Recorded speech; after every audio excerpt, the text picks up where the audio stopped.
Excuse me. Good evening, everyone, and welcome to the July 29th meeting of the Milton School Committee. Before we begin, please join us as we recite the Pledge of Allegiance. I pledge allegiance to the flag of the United States of America and to the republic for which it stands, one nation, under God, indivisible, with liberty and justice for all.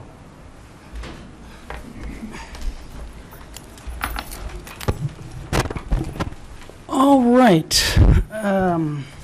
First item of business is the agenda for this evening, and there's just one item that we're going to move just to clarify. We're going to take the item that was 4A CPAC update and put that CPAC update and put that under the chair's report. The CPAC item was initially there because it is to the extent that it's operational, obviously, it's an administration item, but this involves a communication and some communications with the school committee, and it'll involve a report from Mr. Walker. So we're going to put that down as the first item under the chair's report. Any other changes under the to the agenda? Okay, hearing none. Anyone for citizen speak? No one for citizen speak. And so with that, we will move on to the superintendent's report. Thank you, Chairman Zulus. I'd like to invite up this evening, we have four newly appointed administrators. Would you join us at the school committee table? Welcome. I would say thank you for interrupting your summers and leaving your families, but looking out at the four of you, I think you've been here almost every day this summer, and so for your work first, I appreciate it. This is a very exciting night to bring four new administrators to the table for the school committee to meet, and so if it's the pleasure of the school committee, in alphabetical order, we'll start. And I'll give you and the viewing public a little background in each candidate, and then you might want to ask them any questions. So first, I'd like you to join me in welcoming Alex Campia to the position of our Milton Public Schools' new athletic director, K through 12 PE and Health and Wellness Director. Mr. Campier has been since 2001 to the present the athletic director at Catholic Memorial High School, beginning at 7th grade, so really 7 through 12. He served as the MIAA Baseball Tournament Committee Chair, the MIAA Wrestling Tournament Committee member, the MIAA Board of Directors, their eligibility board. Mr. Campier has also been a teacher and a guidance counselor, which was very appealing to the screening committee, that you're bringing that guidance counselor certification in addition to your PE and your administration certifications to the table. Program director, and you have taught at Christopher Columbus High School and was the dean of students. Mr. Campier's experience in the world of athletics, in addition to being the athletic director, head football coach, head baseball coach, in the public school sector at Oliver Ames High School, head football coach, Bridgewater State College assistant coach, UMass assistant football coach, and many more credentials in that area. Mr. Campier in 2014 was inducted into the Hall of Fame for the Mass Baseball Coaches Association, the Coach of the Year in 2013 for football officials. I would share with the school committee and the viewing public that for each of these positions, we contact the MEA, the union, and the union seeks out teachers to serve on these screening committees. We go to our administrators and we seek out volunteers, and we also have parents on each one of our screening committees. With these screening committees, and many of you probably, I'm looking down to Ms. Varela, you could absolutely do this part of the presentation. These screening committees spend a tremendous amount of time. I'll recognize them in my next email blast. They brainstorm what they're looking for in the candidate to fill the new position. We go over all of the laws regulating interviewing and questioning and we brainstorm what the perfect candidate would be for the Milton Public Schools. And then the candidates, looking at Ms. Padera, I think she served on 3 committees this spring, they absolutely, in a lot of school districts, I should tell you, the superintendent reviews the applications and funnels 10 or 20 applications to a screening committee. I give all of the applications to the screening committee. We come together, and the screening committee determines who they want to see. And through consensus, and it's really, really impressive to see these screening committee members come back, and they know page 3 of that application, did you see where that person did their graduate work, or did you read on that recommendation from their superior? And so it's important for the school committee and the viewing public to know that these candidates have been vetted over and over again. So after the screening committee does their work, which takes multiple days, then the candidates are interviewed by another group of administrators. And in the interviewing process, for those of you who have served on interviewing process or in this type of work, you know that after each interview, you get to know more and more about the candidates. Some candidates are really strong after the first interview, and then not after the second interview. And these 4 individuals have risen to the top. And also, you should know that I am very proud. I took a call from another superintendent today who's going out for the 2nd or 3rd time. It's almost August 1st. And we, too, have done that. And we've gone into the school year until we find the perfect candidate. So the individuals that we're placing in front of you tonight are the best and the brightest, and we are thrilled to offer them the positions they've accepted, and in the new positions they'll serve, they will bring each of their departments and their schools to a new level. And hopefully you'll see this enthusiasm in them tonight. So Alex Campier, on behalf of the Milton Public Schools, we welcome you to this very, very important position. And I said to Mr. Campier, he's already been in touch with the coaches and reaching out to the health and PE teachers. He can speak for himself, but you're already a familiar face in the Milton Public Schools, so welcome. School committee members?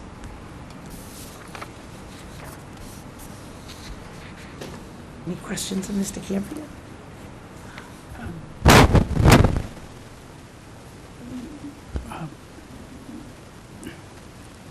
Anyone? No, go ahead, sorry. Okay. No, I was waiting for you. You seem like you understood. No, it was it's just a rarely pause. that you were lost for words, Mr. Zulus. I'd just like to say, welcome.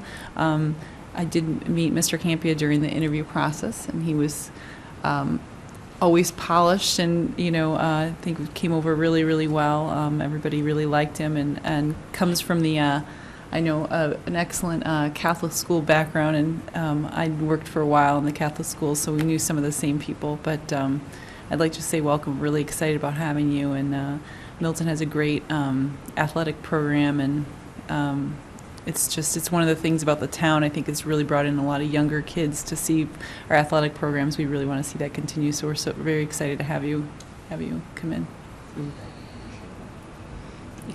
Ms. Varela.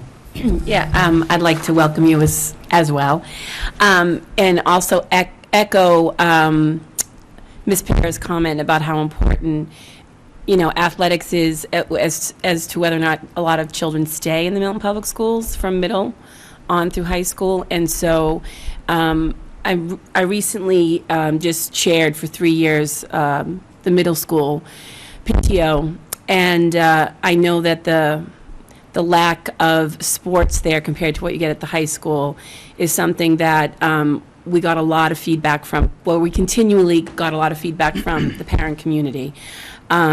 So we have been advocating to, put another soccer program in, which we're working on diligently, and would like to, once we pilot it this year, hopefully that it will expand. But that's an area that, and there's a lot of hoops to go through, of course, with funding and this, that, and the other. But I do hope that the athletic program can continue to expand there, because then, just proves to be a good feeder system to the high school. And I know it's an issue of concern among parents in the town. So just wanted to speak to that. Thanks.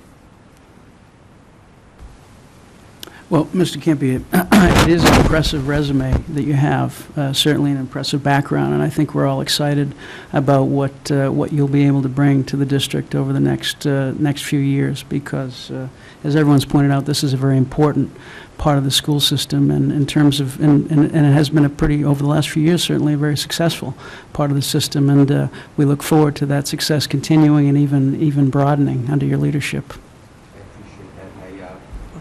You might want to take the microphone, just so everyone can hear you. You can take that right out of the stand if you want. Thank you, and I certainly appreciate all the kind words, and I do believe in the phrase student-athlete. I realize that sports are certainly important to all of our young children here, boys and girls from K through 12, and giving them the opportunity to play, compete, learn life lessons is important. But I never lose sight of the fact that education is paramount.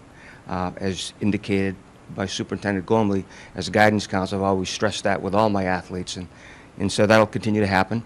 I look forward to working with all the coaches, the entire school community, parents, teachers, coaches, obviously student athletes. So I'm excited about starting and look forward to continuing to build on already the solid foundation that's here, but also address other challenges that lie ahead, because again, there's opportunities that we can certainly do better, whatever that might be, in all facets of education, athletics, and I look forward to working with all the people in the community, and I'm excited about beginning, and although I certainly don't want the summer to fly by, I don't think any of us do, but the reality is it is, and I know the kids are excited to begin their seasons, so thank you. So in closing on Mr. Campia, I sometimes self-identify that I'm not an athlete. Some people at this table identify that they bring a strength, but I've now have a new best friend, and it's the head of the MIAA, and for those non-athletes, the Massachusetts Inter-Athletic Association, So I now am on a first-name basis with their director, and sometimes we read quotes here. I didn't bring quotes tonight, but the director said to me that he is so excited about having you in the Bay State League and what your experience and what he knows of you professionally and personally, the leadership and the tutelage that you're going to give to your fellow athletic directors. He can't wait to have you now in the Bay State League. So welcome. And Mr. Walker. So I'd like to say welcome, and you said all the right things that an incoming athletic director should say about education. But coming from CM, there's a tradition of winning, and I'm hoping you're bringing that with you as well. That's part of the package. Good. Goes without saying. Thanks. Thank you. Welcome. Next, I'd like to introduce to the school committee and the viewing public in a different role, Dr. Nick Fitzgerald. Dr. Fitzgerald served in the U.S. Army and earned his bachelor's from Holy Cross and his master's and his doctorate from the University of Massachusetts. Dr. Fitzgerald has served as an English teacher here at Milton High School since 2005. While he was working on his doctorate, he served as an adjunct professor at the University of Massachusetts. His teaching experience and extracurricular work here at Milton High School has brought Milton High School in many ways to another level. I know Nick Fitzgerald, and many of you know Nick Fitzgerald as the founder and the successful coach of our debate team. I can personally and professionally recognize him as single-handedly starting our debate team that now has gone up and down the Eastern Seaboard, and it was your vision and your commitment to create that, and Nick wasn't the coach this last year, but its success is really a tribute to you, that freshmen are coming in and they want to be on the debate team. So on behalf of the Milton Public Schools, thank you for that. Nick has served as the chair of student leaders, the scholarship committee, the outdoor committee, the senior project advisor, a mentor, the recycling club. His involvement in Milton High School is extensive. Dr. Fitzgerald has been appointed to a new position in our reorganization, the dean at the Pierce Middle School. So this is going to be a very, very exciting position. He's already been at the Pierce Middle School. I heard a huge success. Dr. Spalding said you reaching out and wanting to be there when they had different activities during these last few months has really made you already a part of the leadership team there. And so we're really looking for your set of administrative and teaching skills to really bring that position to a level at the Pierce Middle School. Assistant Superintendent John Phelan for years had talked about a dean at the middle and high school, so you are our first dean, and I don't have a doubt that you will make that a position that really is sought after and very effective in bringing our middle schoolers to completion at the middle school. So on behalf of the middle school, we want to thank you. Again, another screening committee at the Pierce Middle School that worked in a variety of candidates that applied for that position, and it was unanimous. I want to congratulate you. You're going to be missed. I got quite a bit of not such positive feedback about you leaving the high school, but we stood tall and we said professionally that you had sought after this position. So welcome, congratulations to Nick Fitzgerald.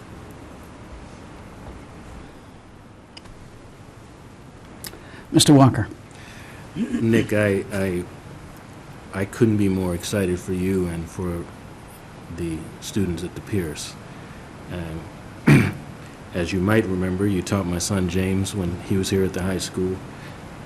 That remains one of the best educational experiences he had. And even then, I knew that you had potential far beyond the position you had. So I'm incredibly excited for the students at the Pierce, because I know that you'll have a positive impact on them that will live on and on. So congratulations, and I can't wait for you to get started. Ms. Varela. Yep. I just wanted to say congratulations as well. And I have your student up here at the high school and a student at Pierce. So I'm saddened that my daughter Grace won't get you because, again, through the grapevine, I heard that you're a gem to have, and English is one of her favorite subjects.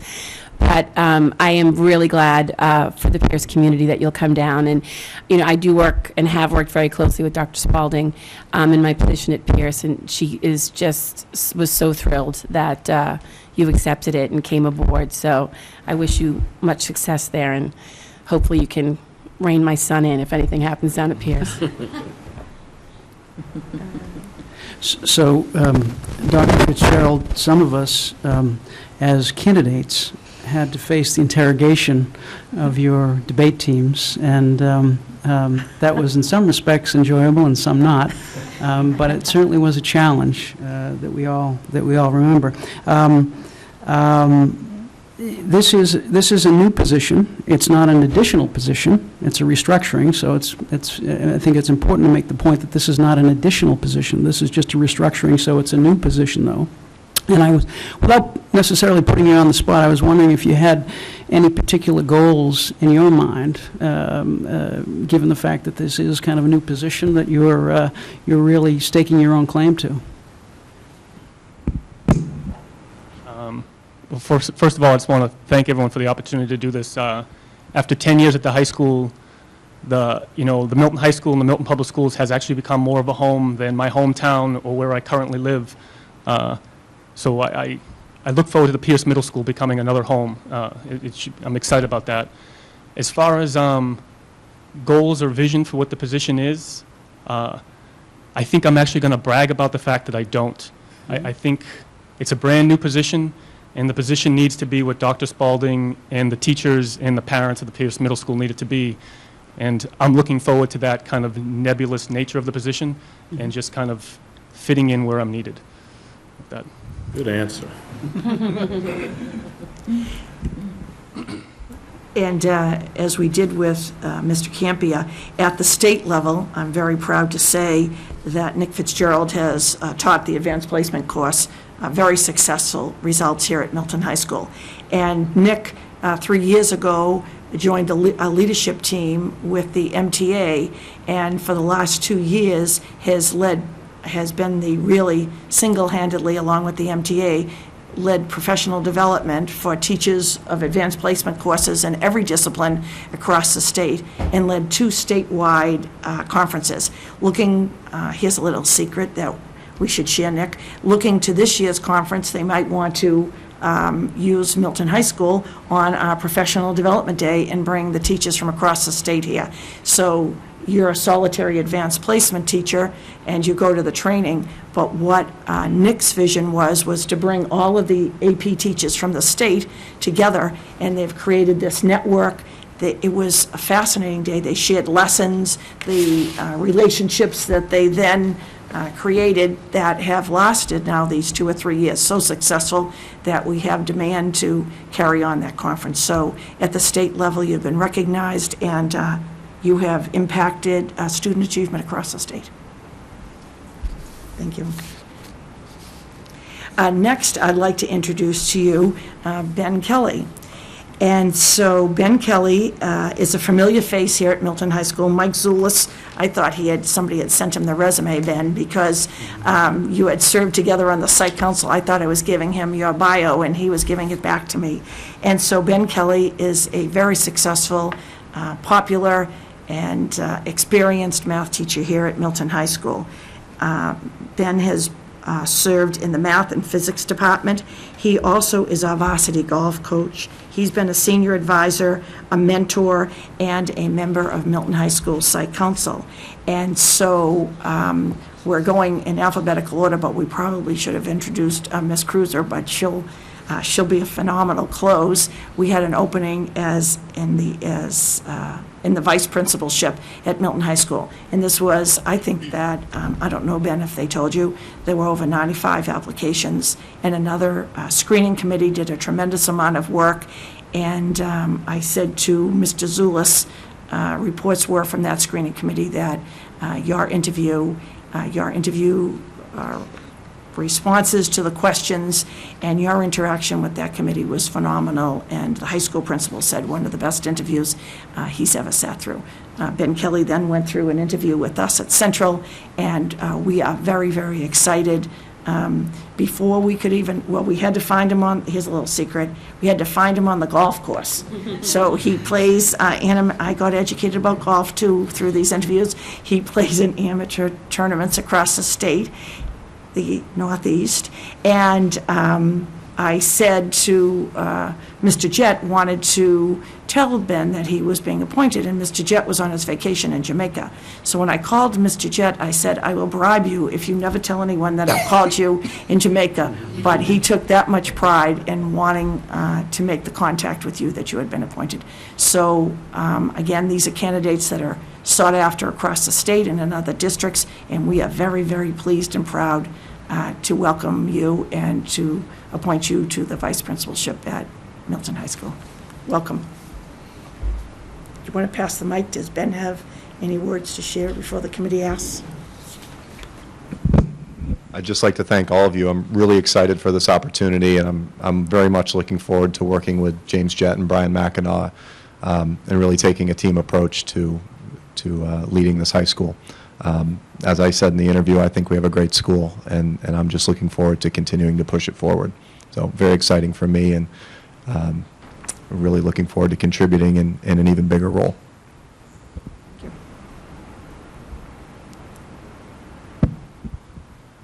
Mr. Walker. So, Ben, we haven't had much interaction, but since I hear you're a scratch golfer, if you wanted to do any golf lessons, more seriously, I think that, and we're going to get to Michelle in a minute, but in this role, you got some big shoes to fill.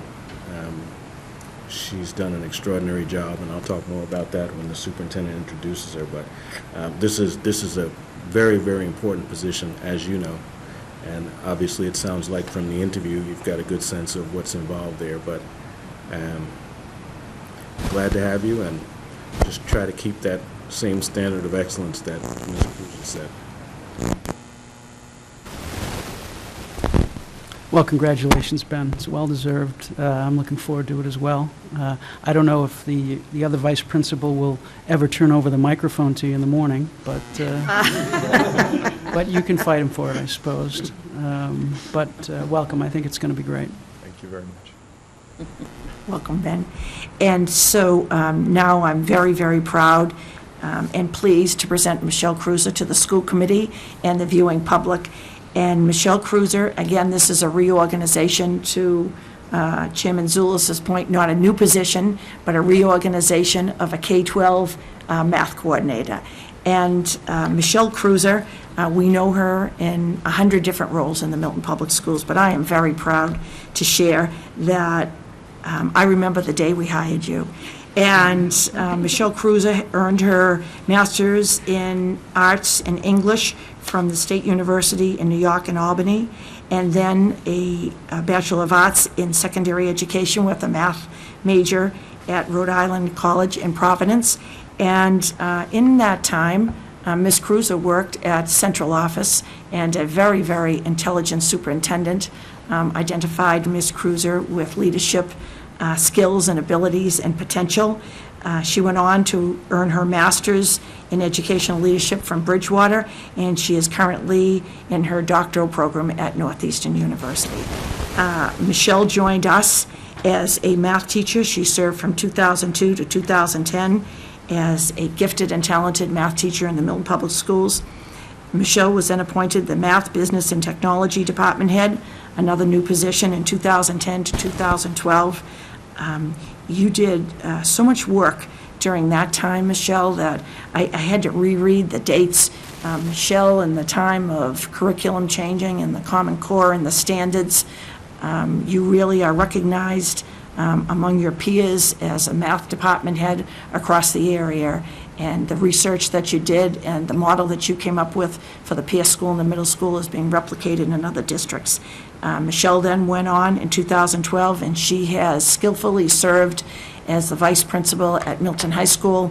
She's a familiar face at school committee meetings, your work with data, your skills in working with teachers around data and developing curriculum, your ability to bring teachers to another level in their instructional skills are all qualities that have separated you, and you have an unbelievable future ahead of you in public education, and I'm just so pleased that it's here at Milton High School. So going back to the math department and you really leaving Milton High School and taking a district-wide position is an amazing accomplishment for the Milton Public Schools. So on behalf of the Milton Public Schools, Michelle, welcome to your new position. And just like with Nick's position, a new position is probably a very exciting option for you at this time in your career. So welcome. Well, another former member of the high school site council, which I guess is a feeder for our talented administrators. But I had a brief opportunity to work with Michelle along with Ben for a year, and certainly saw the qualities that Superintendent Gormley articulated. I think it's great for the system. We're looking forward to it. I think it's a very targeted restructuring that's going to allow for a lot of opportunity for students throughout the system. So I think we're all excited about the position and about your what you're going to bring to that position. Ms. Badere. Just really happy you're staying, Michelle. Like, you can move to as many different spots as you want, as long as you stay inside the Milton schools. But I just like to say, yeah, everything you've done so many great things, and just says so much about you that I still remember going down to the girls' hockey game on what had to be the coldest day in the fall, all the way in Scituate, and seeing you there with your little kids. Just, you're at everything, and you're so supportive of not just, academics within the school, but everybody outside the school and all the events. And so we're just really so happy that you're staying in a new exciting role, but still staying within our schools. So congratulations. Did you want to? Thank you so much. Thank you so much. I'm really looking forward to this opportunity. I'm very excited I'll be sad not being at the high school all the time, but I am very excited to work with other teachers in the district, work on vertical articulation, equity in education for our math students and just all students, and just making sure that we give every opportunity that we can to our students in mathematics. I spent last week with the Pierce Middle School teachers working on equity in mathematics, so we're really excited to start the year and to continue this work into the high school too. Mr. Walker. So, Michelle, we've had the opportunity to work together on a range of things, and I can say it was an absolute pleasure. But the real mark of talent in an organization is the ability to do a range of different roles well, and you've already demonstrated that. So I would echo what Ms. Padera said. As long as we can keep you challenged and engaged, I'm really happy about that, because you've been a great contributor already to the success of the school district, and I look forward to many more successes. So thanks for doing this, and we're excited. Go ahead. So in closing on these candidates, Chairman Zulus, Mr. Campia, she's going to be too busy, but you should also know she served in a series of different roles in field hockey coaching and was recognized across the state. And these are talented administrators, and they are recognized by their peers across the state. And I'm in contact with NEASC, which is the New England Association of Secondary Schools accrediting agency, and they have a commission, and they're very interested, I'm very proud to say, in Michelle Cruiser serving as one of the commissioners on their board. So others see your talents, recognize your talents, but that you're sharing them here in Milton, eternally grateful to you. But no, I don't think you can fit in the field hockey. Thank you. And so on behalf, she gives some points. So again, welcome. Thank you for taking time away from your families tonight. And again, I said to you, for parents and citizens who are watching, your familiar faces, but in these new roles, I'm very proud to have you here tonight. Thank you.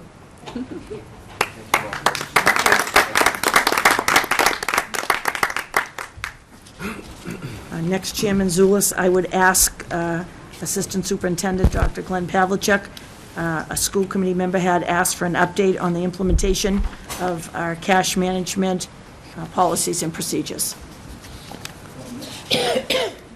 For benefit of the new members of the committee, last year, in fact, over the last year and a half, we commissioned a firm Stone Turn group to go over our cash management policies for the district and to come up with a suggested manual for procedures for the district to follow. And this was adopted last fall by the school committee as an actual policy. Just to give you an update, I was asked for an update on where we were with respect to that. We have met with all the administrators, not only principals, but all the curriculum coordinators, all the department heads. We've had separate meetings with all the staff, administrative assistants and others who handle money, to go over these policies with them. It was a bit of work at the beginning, and a lot of questions, but that was good because people were at least concerned about the way we dealt with cash transactions. You know, one of the examples we gave was that for instance, for field trips, the person who was putting together the list of who was going on the field trip should not be the person who's collecting the money for the field trip. So you had a check and balance. That one person was, handling the registration, but yet another person was handling the money. And there were lots of questions as to, well, in this particular situation, how does that work? In this particular situation, how does that work? But I have to acknowledge the administrative assistants at the schools who have really stepped up and have really been the primary point of contact for a lot of these transactions. The main office has become handling a lot more cash than it used to, but that's good because it means it's concentrated in one place. And we are getting now, when as a field trip is finished being organized, we get back documentation that says here are the students who paid, here are the students who are eligible, here's the amount of money we have, we can check and balance the cash received against the number of students who attended and so forth. And we have much better records that we now maintain in the department with respect to how money passes through. The most worrisome piece always is the handling of actual cash. We have more and more people paying online, which is good. We have, people paying by check, which is fine. But the slowest part of it was really getting used to the handling of cash, making sure there were receipts, the receipt books that tie to the cash received and so forth, so that we can monitor that, because that's obviously the most worrisome part of handling currency, is when you actually have physical cash.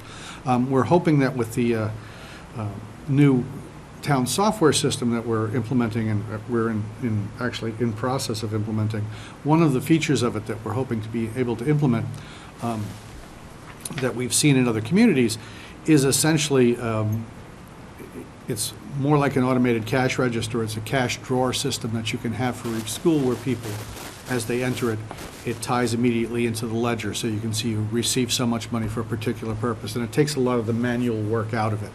You'd be like closing out a cash register at the time to make a turnover. It prints out a receipt, tells you how much money is in there, towards what accounts, loads it into the general ledger, and you have a sheet that you can, basically balance your cash drawer against and turn it over that way. So I think that will make, as that gets implemented, I think that will make things even more streamlined.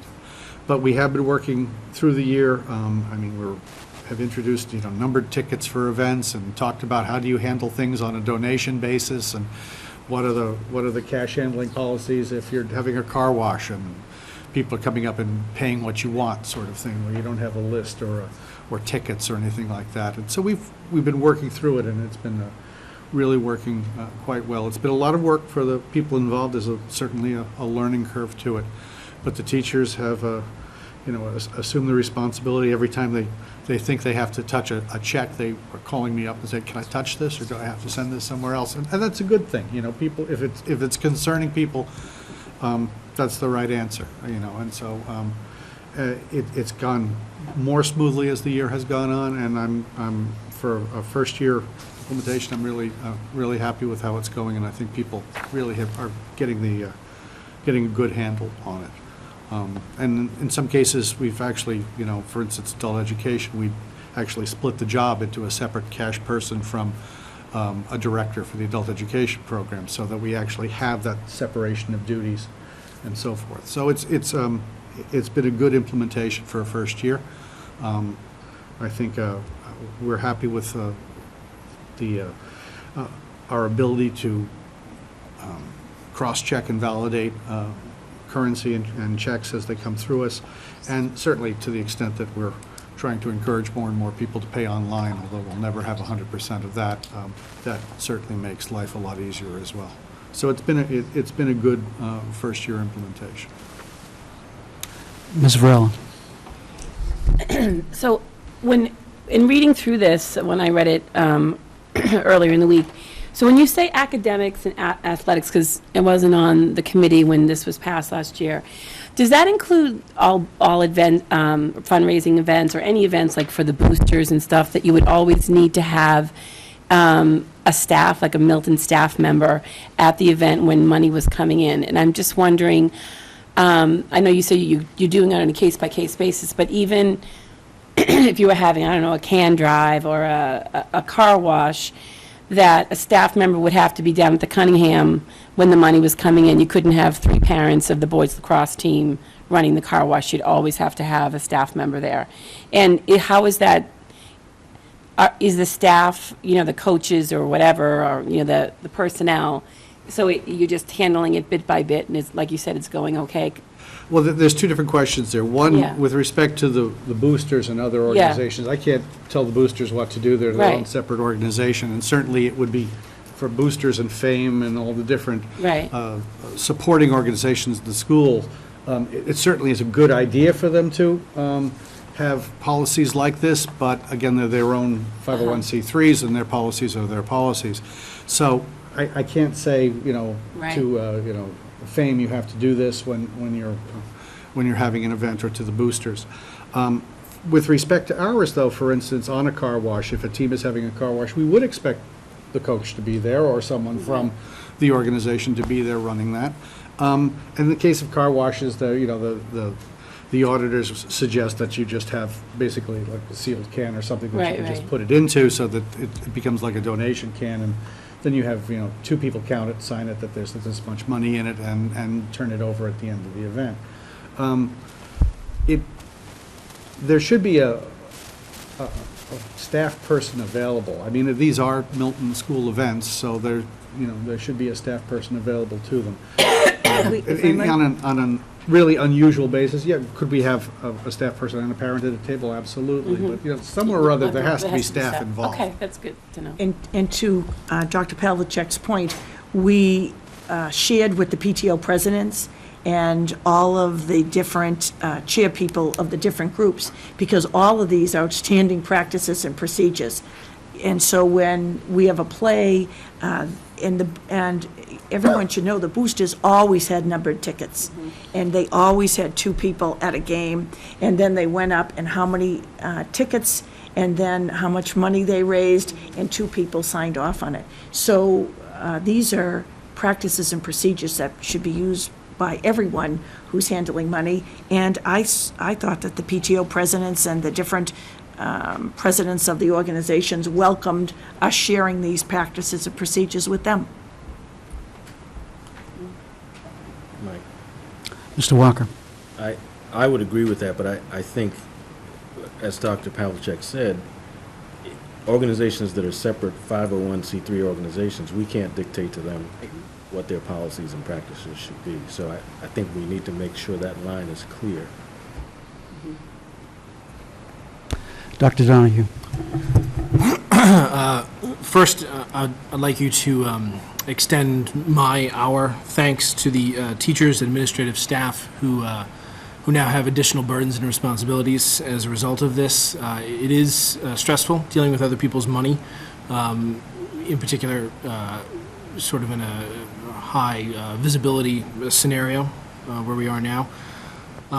My question is less for the sort of car wash event at school type scenarios, more in terms of parents bringing money in for field trips and whatnot. Has there been any feedback or constructive criticism on the part of the parents, or has this sort of, as far as the administration is concerned, been, the parents haven't noticed much of a change, or at least that they haven't complained about? Haven't heard too much from parents, because in the past, parents would send in an envelope or a check or whatever usually with their child. The difference is, instead of giving it to a teacher, they're turning it in at the main office. I mean, the people who have noticed the greatest amount of change are frankly the staff in the main offices of the schools, because there's a lot more activity, But one of the first questions I got is, you mean I'm going to have, 150 kindergartners coming in with $5 because we're going to the zoo next week? And the answer was, yes, you are. So I think that it's been more of an issue on the staff. Frankly, I think, as I say, the parents would put a check or money in an envelope, and they're just writing a different name on the envelope, basically. Now, the kids are usually delivering it anyway. So I haven't heard too much from the parents. Good. And we are trying to,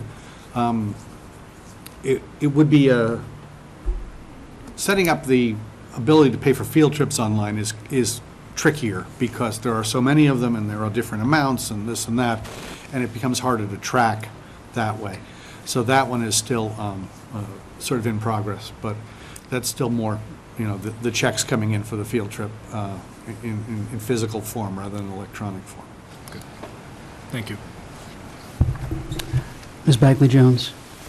Sorry, and excuse my lateness. I got out of work late, but I did think I got the bulk of what you're saying. A couple questions. One, about the 503Cs. I totally agree that they're not part of us. However, the public sees them as part of us. They see Fame, FAVA, boosters, et cetera, as us. So it might be good to somehow really reiterate that it's not us, or offer them this information, or be public about the fact that we're offering them this information, because we are seen as one and the same.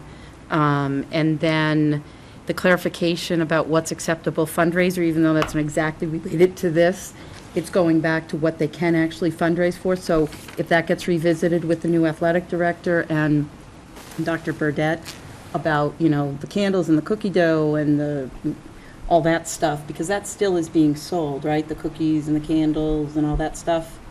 So that's being sold by the music department. So what is the sort of criteria around that? And then the last thing was overall places with cash, because it does seem like every year we discover another spot where there's cash, like the vending machines, for example. Those aren't ours, correct? The vending machines at the high school? Somebody else comes and collects that money? It is collected and then we get a. Okay, so every place where there's percentage. cash, there's procedures now in every single place to account for the handling of it, right? Like even the vending machines? Yeah. Okay, so then like the cookies and the candles and all that, who's Well, in the case of merchandising, merchandising, that's the word. for instance, we had hats sold last year through the athletic department. What they're required to do is to have, supply an inventory of the hats, and then at the end of the sale, they have to document that there are so many remaining and so much money was turned over and so forth. So there's a policy for dealing with inventory too, but you basically have to keep track of your inventory, and the change in inventory has to match the receipts. So who sold the hats? It was, Was it sports it or was through the athletic department, we had Okay. some hats. So through the music department and the art departments, the same things would happen with It's- inventory? Everyone who handles inventory is supposed to keep track of their inventory and Okay. turn over the inventory sheet with the turnover of Okay, cash. all right, that's good. And Thank one- you. One more question. So if the music department is going to do like a Yankee Candle fundraiser, do all those checks and all those forms go back to Dr. Burdette, or do they go to like the main office and the assistants there?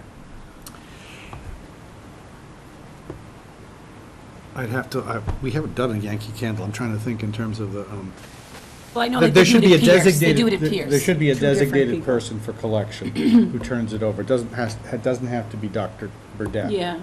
In fact, it would be better if the person who Right. is keeping track of the inventory is not the person collecting the money. So It's essential. it should be a separation of duties here so that we can say that this is how many we ordered, this is how many we have left.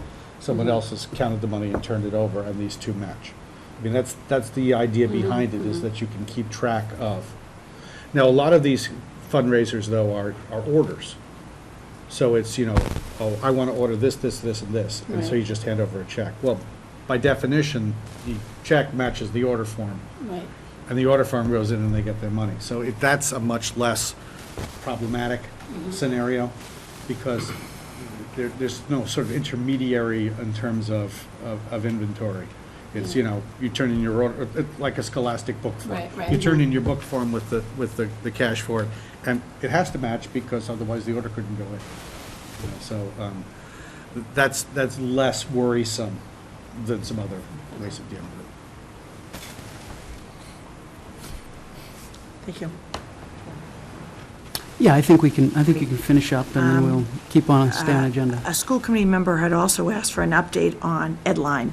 Edline is the vehicle. Mr. Walker? I'd like to defer this discussion. The reason is that I thought you and I had a productive discussion offline. I'd like the opportunity to share that with the superintendent.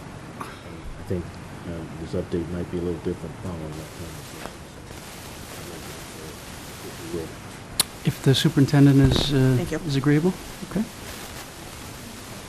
I said that I'd like to defer the discussion. I asked the chair if he'd be willing to do that. I said that the chair and I had some productive discussions offline, and that I'd like the opportunity for us to share those conversations with the superintendent. And if the chair is willing, we could defer this agenda item till the next meeting. Yes, that concludes my report. That concludes the superintendent's report. Oh, my. Thank you, I know, thank you, Superintendent Coleman. So, moving on to the chair's report, where the first item is full-day kindergarten grant funding. And for an update on that, we have a special guest,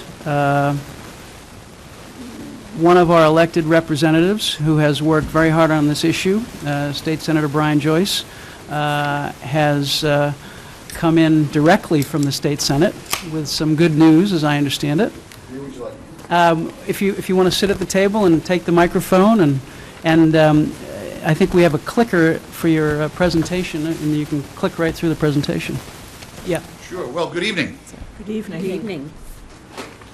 I love coming to this building where I was a very proud member of the 1976 Pierce Junior High undefeated Fighting Patriots.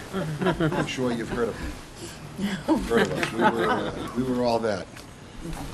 So, Mike, I didn't know if, I did have a little presentation put together. I didn't know exactly what you wanted, if you wanted just to focus on the early childhood education, but I thought I would give a little bit of an overview, which I think would be instructive in, for the thousands of people watching at home.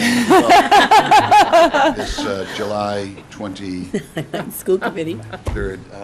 29th, yeah. I think it'd be helpful, and if you can spread the news and give us all the background that you think is helpful. Yeah, I'm happy to do so. And Glenn, could you tell me, this is a wireless? Just click the right hand. Right hand will make it go forward. Okay. So, we prepared very quickly this afternoon. You're right, I am just coming from the Senate. We're just overriding gubernatorial vetoes, and we'll be back in tomorrow, and I'll talk a little bit about that. This is, we put together a quick State House update, and I'm going to move over here so I can make sure it's, my comments are corresponding with the slide.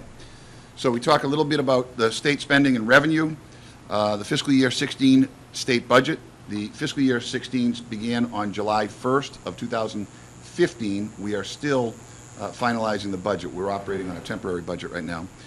Local aid, that is the money that comes back to the town of Milton, including Chapter 70 for education, including the full-day kindergarten expansion grants, early literacy program for the Milton Public Schools, unrestricted government aid for essentially under the Selectmen's purview, Chapter 90, money comes back for roads and bridges, RAP, a special allocation to deal with the extraordinary costs of snow removal this winter, and then some additional local projects.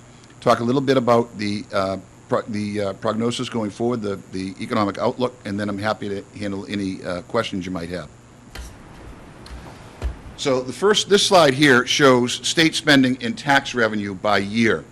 And as we know, we had a precipitous decline in our economic well-being in essentially 2008 or fiscal year 2007.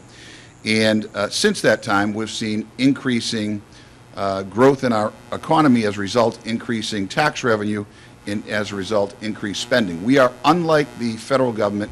We do not engage in any deficit spending. So like you, our budget has to be balanced every year, and it limits what we can spend on things like local aid and education funding.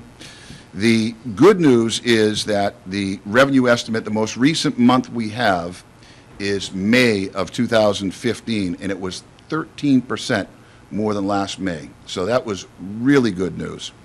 Overall, for the fiscal year 2015, which ended June 30th, but we only have the revenue final figures through May, we were about 5.9% more than fiscal year 14. So with the economy consistently improving, unemployment decreasing, tax collections have climbed, revenue steadily increasing, and that means we're able to spend more money on things like education. Total local aid, Chapter 70, and unrestricted has increased by a little over $500 million since 2007.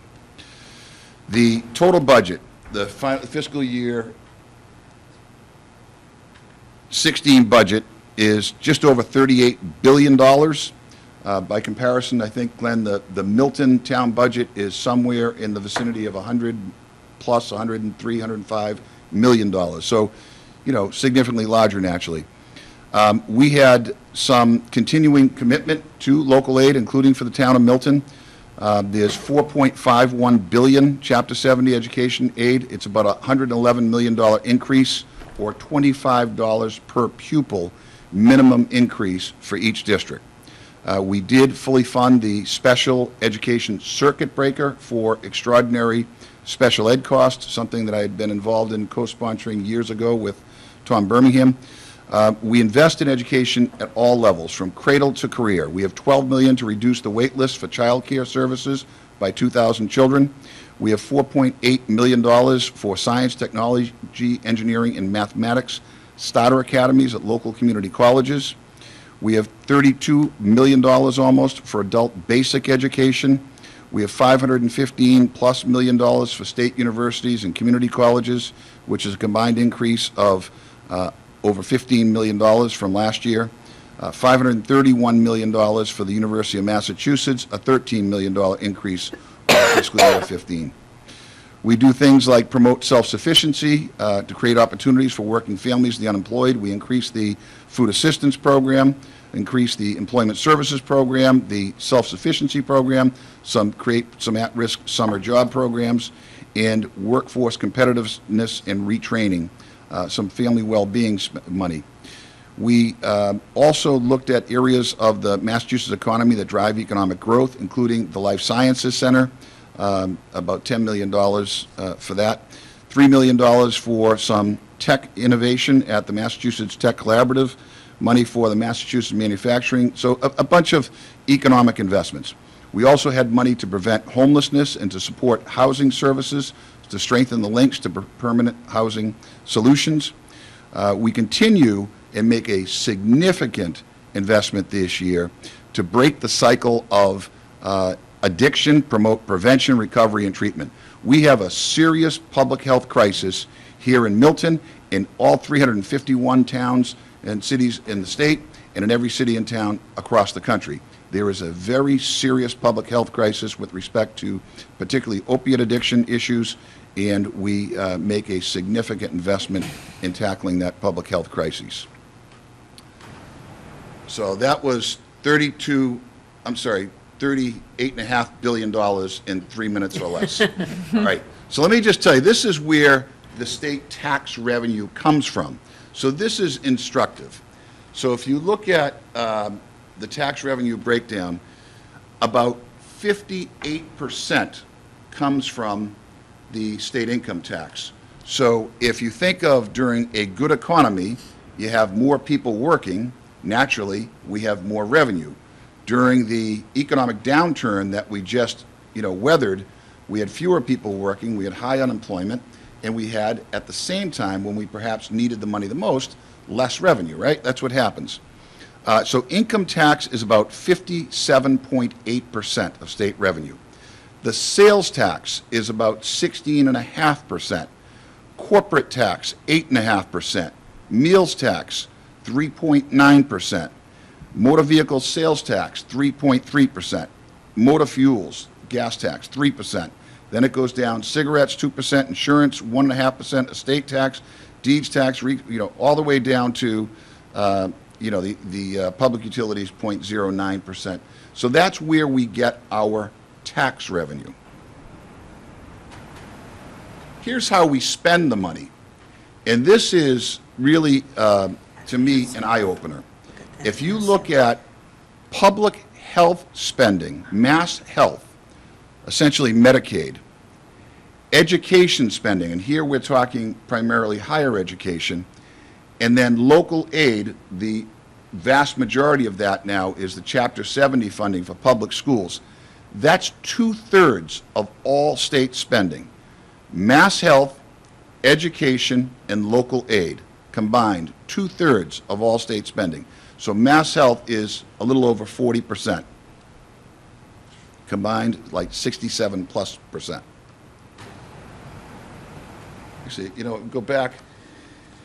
It's interesting, as you're advocating, very effectively, by the way, I'll talk a little bit, Leroy and Becky came up to the State House to advocate on your behalf. As you're advocating for more money for the schools, look at all the other areas that are also trying to get a piece of that state spending. Take a look, things like conservation or things like that you think are critically important. They're getting a fraction of a percent.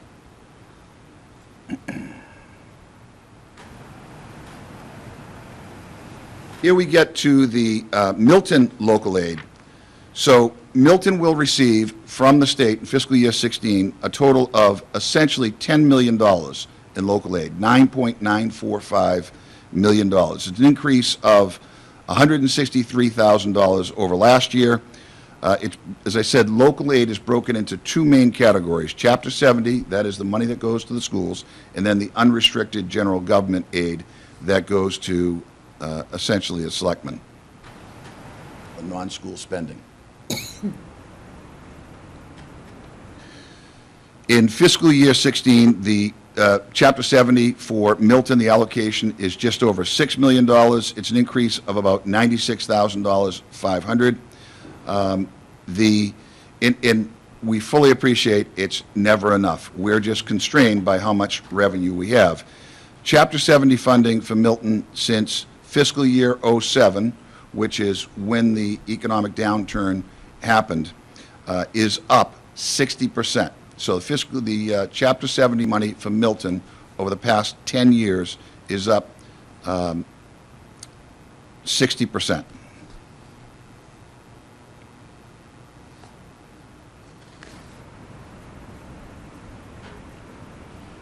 Okay, now we get to the issue that you raised in the introduction about additional education funding. So I mentioned, Becky and Leroy, but I've heard from all of you, and I know a lot of this myself, just how extraordinarily important the full-day kindergarten is. And I had the pleasure of visiting with the full-day kindergarten at Tucker School, also my alma mater, and Becky was there with me. But we see the data is just irrefutable. If a child gets into school earlier, that child is going to perform better. And a significant part of the achievement gap are those children who are in preschool and maybe even in preschool for a couple of years, enter kindergarten. Kindergarten's like first grade now, versus those children that show up to, say, the first grade and they've never been in a classroom. That achievement gap has already started. And often, it never gets closed, and often it can grow. So, I applaud the efforts in Milton. I applaud the efforts and know that it reaps significant dividends for these children who will grow up to be the future taxpayers.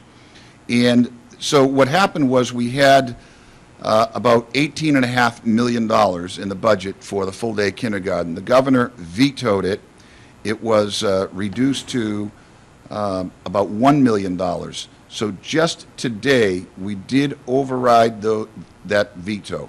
So we restored that funding today. That means for the town of Milton, that $119,600 going towards that early literacy, early education is restored. So that just happened. We just did it in the Senate just about 2 hours ago. The second issue is I put in funding separately just for the town of Milton for another $200,000 for this early literacy program and for just really the wonderful efforts that are taking place on behalf of the youngest children. That too was vetoed by the governor. The way it works, the House has to take up the overrides of the vetoes first. The House has not yet acted on this, but we expect that they will. We hope that they will as early as tomorrow. So I'm hopeful that as of tomorrow, Milton will have not only restored the $119,600 in kindergarten grants, but also an additional $200,000 that I secured, which other communities are not getting for early literacy in Milton. That would be a total of $319,600.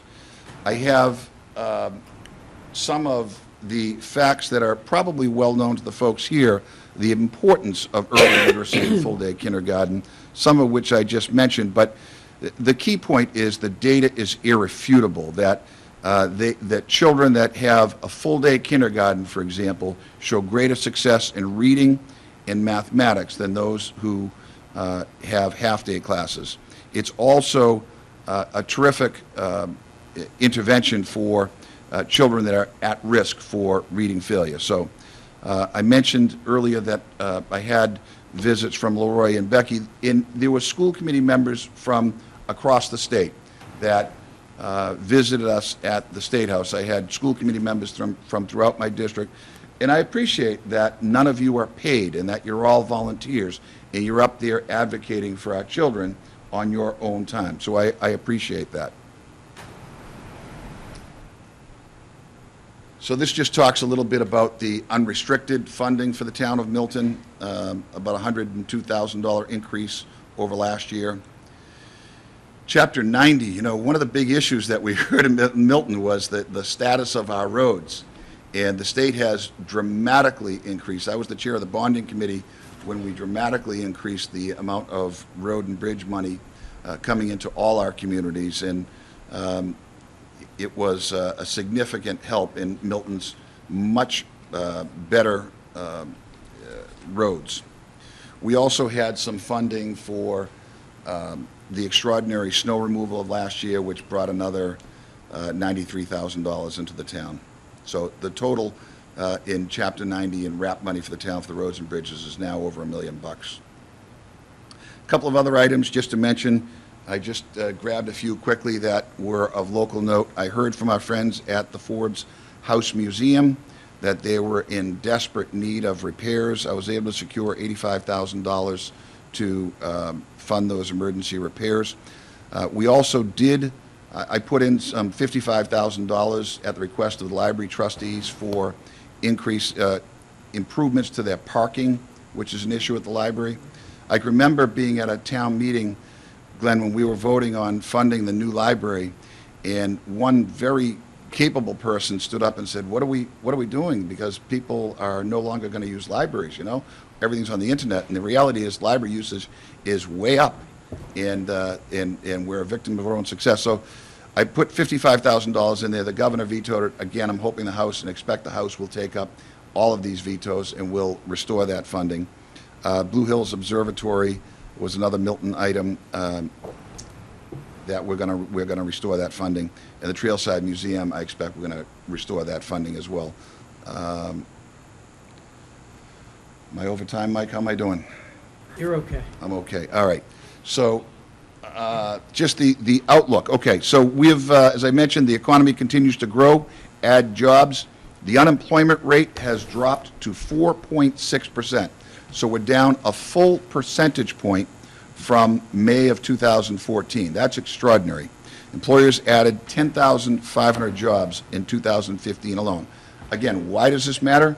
Because the greatest source of our revenue, among other reasons it matters, we want families working, but it adds revenue to the state's coffers that we can invest in education. It's all tied together. The education and healthcare sectors are booming, adding 21,500 jobs over the past year. Massachusetts gained a total of 60,000 jobs in the past year. So the economic outlook right now is as good as it's been since 2006.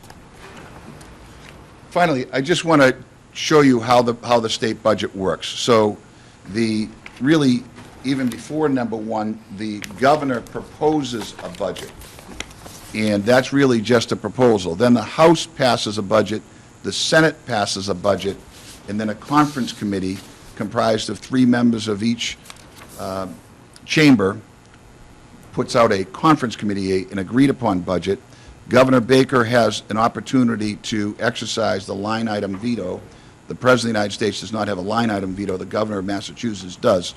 And he chose to veto many of the items that we discussed tonight, including that $18 million or $17 million of the kindergarten funding. We then have to override those vetoes by a 2/3 vote. And That's right where we are. We started that today. That's why we were in there late this evening, and we will be back in tomorrow. And then that will be the final budget, which will include all that your hearts wish for. A couple other things I'll mention is Mike Zulis has been particularly nice to my son, Mikey Joyce. Well, Mike Joyce just returned from doing his third year of law school in Paris at the Sorbonne. Boston College Law School has an exchange program, and the reason he was selected, no doubt, was because of his Milton French immersion experience at the Glover School and at the Pierce Middle School, and Madame Rogan et al. Jake, our oldest, when he graduated from Harvard, had a degree in economics, but his certificate was in French, was also from that French immersion program. Jimmy, our fourth child, is interning in Europe for a French bank, and they're very taken with the fact that he's fluent. So, this investment we've made in not just the French program, but in other things, is reaping dividends, and for that, we're entirely appreciative. Well, thank you, Brian. Thank you for all your efforts and for your success and all you brought to the town. And I think it's also important to point out that our other representative in the legislature, Representative Timblety, has also worked hard on these issues, and he's going to plan to join us next month at our meeting. And so we certainly appreciate all those efforts. I think it's important to say a couple of things about full-day kindergarten with respect to our local issue here and our budget coming up for the next year. As you know, during this budget process that you laid out, this district and a lot of the young families in this district have really been on tenterhooks as this has played out over the last few months. And today, I don't know if everyone's aware of the fact that today families in this district pay $3,700 for full-day tuition for full-day kindergarten. If the governor's veto had not been overridden, that would have increased to $4,300. Now, as you pointed out, Brian, anyone who's visited a kindergarten class over the past few years knows that kindergarten is much more than it was in the past. It's not a place for rhymes and routines. It's not a glorified daycare. It's not just playtime. It's really the academic starting point. As you pointed out, kindergarten really is the new first grade. It's where children begin to learn to read and to write and be introduced to math concepts. And so effectively, as you pointed out, kindergarten really is the new first grade. In this state, 88% of kindergarten-age students have access to full-day kindergarten. And these numbers have soared in the past decade, both here in Massachusetts and nationally. So the question is, what do we do with respect to our kindergarten program here in Milton, given this new reality in kindergarten? And there's a few things that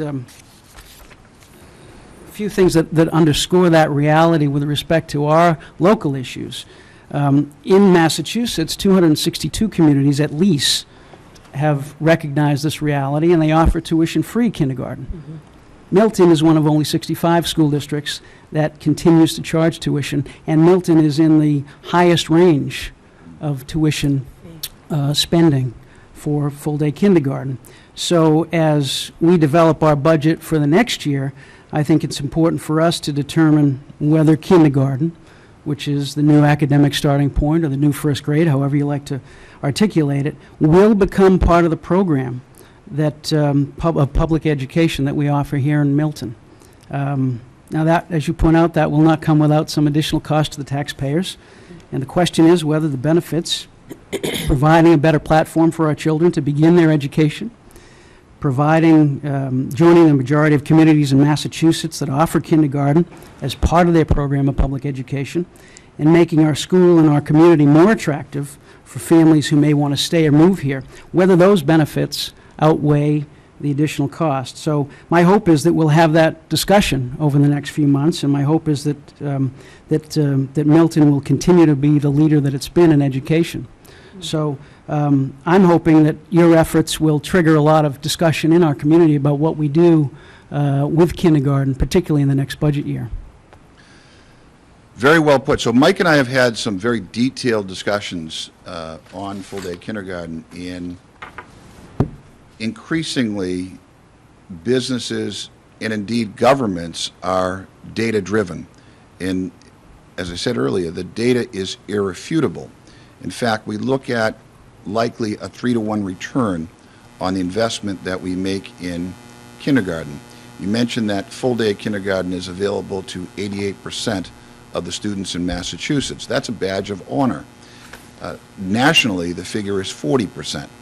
So one of the reasons we were able to get to 88% availability of full-day kindergarten was this full-day kindergarten grant program from the state. So the governor's point was, okay, it was a grant program to get the full-day kindergarten available in communities, and we're up to 88%. It's no longer needed to get this started.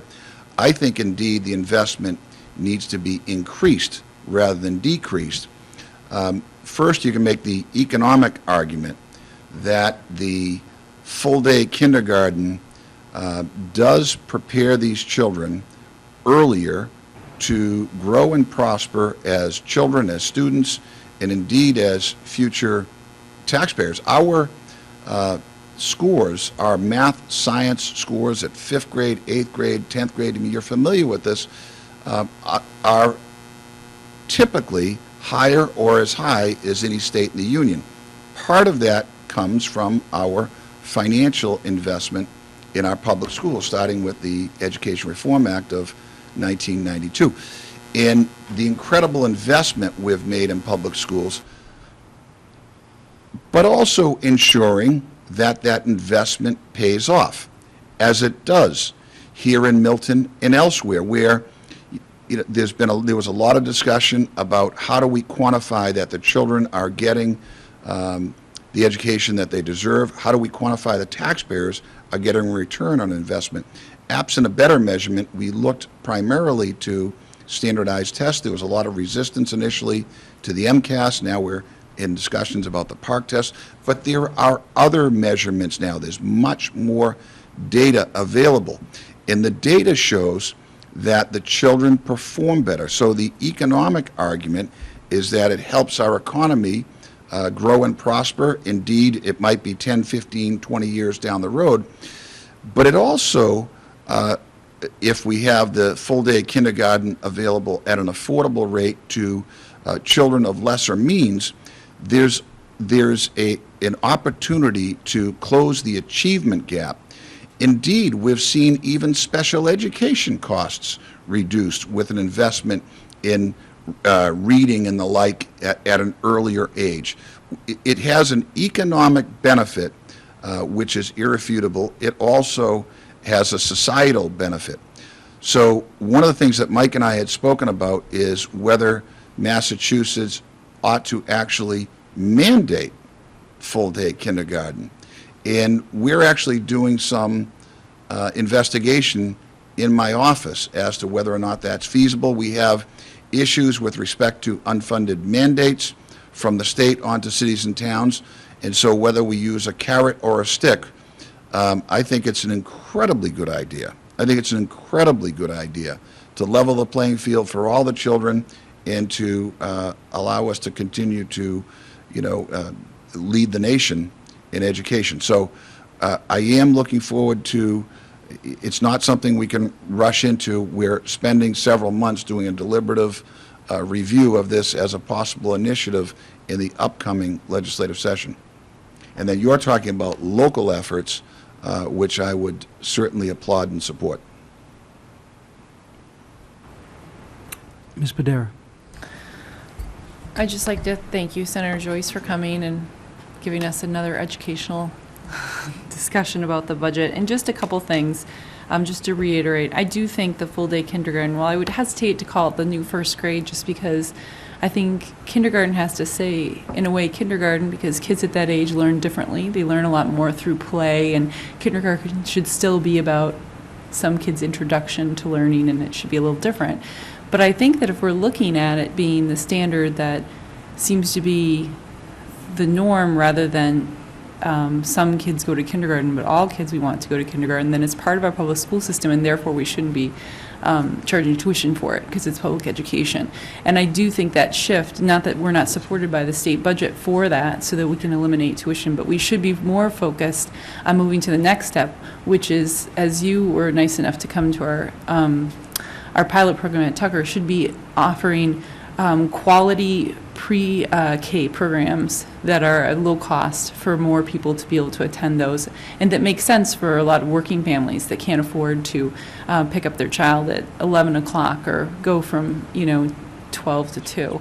So I think looking forward, that's where I see the direction of this going, that kindergarten is part of our public education system that we offer, and we're very lucky in Milton that we offer full-day kindergarten for anybody that wants it. There are programs that, if you look at some of the charts that have been posted by some of our organizations, they offer full-day kindergarten, but they might just offer one class that you have to enter a lottery to get into. Some of the towns really don't have it accessible to everybody, and I think that we're very, very lucky that we have these brand-new schools that I know you were a large part in building, with these beautiful kindergarten programs that everybody can partake in. So I want to thank you for your support, both you and Representative Tumulty, that have alleviated... Representative Cullinane as well. And Cullinane, that have really supported us in taking us off the hook for having to charge more for full-day kindergarten this year, and moving forward, supporting our pilot program in pre-K as well, because that 200,000 early literacy would really help support and expand that. So, and I'd also, as an aside, thank you for your support of the roads, because as someone that likes to bike fast on those roads, I'm taking my life in my hands at the same time. So I stay a lot on Unquity, which was a repaved road. It's a beautiful road. So, but thank you. I think that we're moving in the right direction. Thank you for your support. Well, since we made that investment in new schools here in Milton, we also did some other things. We had some investment in the business districts, some rezonings. But to me, it's no coincidence, since we made that investment in new infrastructure for our schools in Milton, we've seen property values in Milton skyrocket. So there is another economic argument for investing in our schools, and the enhanced availability of kindergarten that helps bring young families to the town that want to, hopefully pay a lot of money for our houses as we downsize and our children get older. But the programs, whether it was French immersion or whether just something that's unique about this town, the new schools, now the emphasis on the science and technology program that's been funded by the the Fund for Education. I mean, all of these things help the children, help the parents of children in the public schools, but really they help the whole town. They help make the town more desirable, and we see that reflected in our property values. Definitely. May I? Mr. Walker. Mr. Walker. So first, Brian, I'd like to thank you for all that you do for the town, much of which goes unnoticed, and particularly with regard to full-day kindergarten. I know, understanding Massachusetts politics and the legislature, how hard it is to make a commitment and keep that commitment, but you managed to do that, and we really appreciate it. I think that there's a lot of ideas being batted around. I think that mandating full-day kindergarten is a great idea. An unfunded mandate is not. And as the chair said, I think a local discussion is a good idea as well. But Dr. Pavlicek has apprised us that the transition from our current tuition program to a free tuition program would cost us somewhere about $650,000 to $800,000 in the first year. So that's a a pretty large hurdle in the context of the budget discussions we're going to be having this year or any year. So certainly the indications we got when we were up at the State House was that the grant seems to be in jeopardy. The grant program seems to be in jeopardy. If that's the reality we have to contend with, so be it. But it does create some very, very serious financial challenges for us if that goes away. But I would close again with simply saying thanks for all you do. I do have a couple of questions on the presentation. Okay. On the spending slide, the pie chart, you talked about mass health, you talked about education. Another big piece of the pie was health and human services. What's in there? So that's mostly our programs like the Department of Children and Families, it's social services, Okay. but not specifically healthcare related. The only other item in there that was healthcare was the GIC, the Group Insurance Commission, which is the healthcare for public employees, and I think that's around 4 or 5%. So we added that with the Medicaid or Mass Health to the local aid, which is the money that comes back to the cities and towns to get to that 2/3 of state spending comes from really those several items. Great. The only other question was on Chapter 90. You talked about the increase. Was that an increase over the last fiscal year? I think It was. We've had dramatic increase, Leroy, in Chapter 90. So a lot of these programs do start as one-time appropriations, like the kindergarten expansion grants, and people, turns out you like them, and we end up, fighting to sustain them. Chapter 90, I think, once upon a time, was an emergency appropriation, a one-time appropriation for road and bridge projects in Massachusetts and cities and towns. Now it's become the lifeline. In some towns, not Milton, but some towns, it's the only money they spend on roads and bridges. So I think we were at about $100 million statewide, and I may be off by a year or two on this, but about 6 years ago. And then we went to, maybe it was 7 years ago, maybe it was 8 years ago. Then we went to $150 million. Then we went to $200 million. Then we went to $300 million. Now, Governor Patrick vetoed the extra 100 from 200 to 300 million. Governor Baker, when he came and released those funds, or Governor Patrick held those funds, which he was able to because they were bonded, and Governor Baker released them. In addition, we appropriated a significant sum of money, I forget the aggregate statewide, this year for the extraordinary snow removal costs. I know Milton's share was $93,000 or so. Yeah. So it's been a very real increase in Chapter 90 funding. And in addition, the state has made a huge commitment, and this came under Governor Patrick, in bridge projects throughout the state, largely because we had let our infrastructure get dilapidated and neglected throughout the years. To your earlier points, thank you for your kind remarks, and you are correct. These are very significant challenges. So that's why I said we're intrigued by the prospect of having full-day kindergarten in every city and town available to every child across the state. And I have some very smart young men and women in my office working with me to try to figure out how that might be done without causing an unfunded mandate. And the discussion here locally will be robust because any investment you make comes at a cost, and that's why they pay you, school committee members, the big bucks that we pay you. That's why we keep coming back. Thanks. Sure. If I might. Ms. Gould. Well, on behalf of the Milton Public Schools, the children and the teachers, and as you said, the pre-K through 12, I want to thank you. And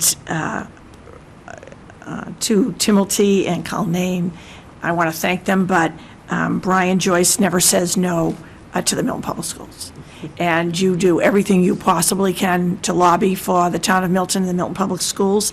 And I think you should be recognized that when we put your name out, and we know you're an advocate, but parents and citizens contact you, and they know they can contact you. And just to understand the significance of this full-day K in Milton, we have 340 families who enroll their children in the full-day K, and only 5 families, for reasons particular to them, choose the half-day program. And so all of your lobbying and all of your efforts on behalf of the Milton Public Schools and full-day K are received positively by the citizens and the parents and the guardians and the educators in the Milton Public Schools. So everything that you have done, as Ms. Padera said, when I became a principal, I became familiar with who Senator Brian Joyce was, and your response to public education. I have to tell you, I once traveled across the state, and another superintendent said to me, "You are very, very fortunate to have Brian Joyce as your state senator. I wish we had him in our district." So on behalf of the schools, I want to thank you. And for taking all those calls and taking on all those emails and being so pleasant about it. But you are the vehicle, and you respond to the citizens and to the public schools. So thank you. I would like to take Mary Gormley with me everywhere I go. It would be awesome. Thanks very much for all you're doing. Thank you. Thank you, Brian. And actually, Mary, you might want to Oh, what, acknowledge Brian, the if you would, for 1 minute.